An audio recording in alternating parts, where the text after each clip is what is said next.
Good morning, everybody. This is Mark, and we're back for T3 Live. It's Monday, new week, new interesting week. We obviously have Facebook supposedly coming out on Friday. We'll have to wait and see how that works out.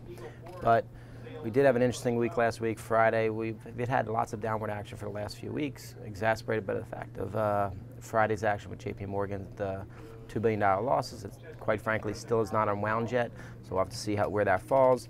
Does it, go to other banks? Right now, recently, Wells Fargo, USB, some of the others are holding up, but the JP Morgans, the Goldman Sachs's, Morgan Stanley's are definitely faltering.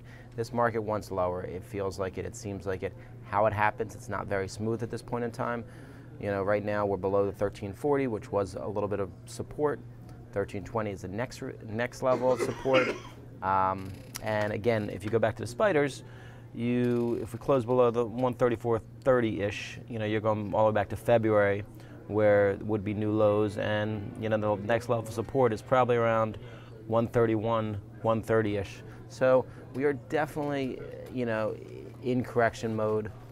It's not happening the way I like to see it, but it never does, and you just got to respect the fact new highs cannot be bought. New highs actually can be shorted at this point in time, especially on new highs and on stocks.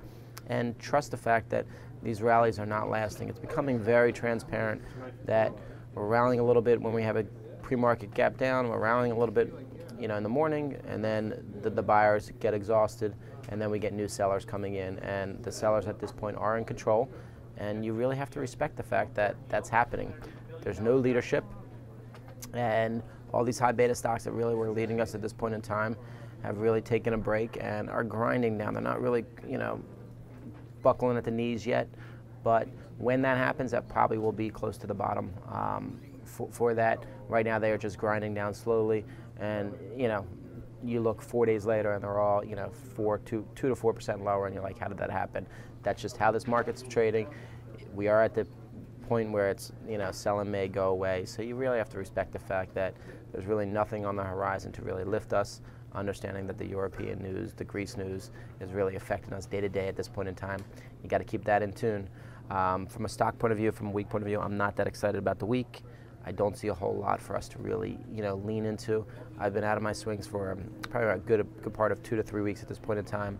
And from a trading perspective, I'm in scout mode, and it's going to continue to stay that way until I see something different, until I see the action change. And right now, we're not there. So good luck today, and let's have a good week.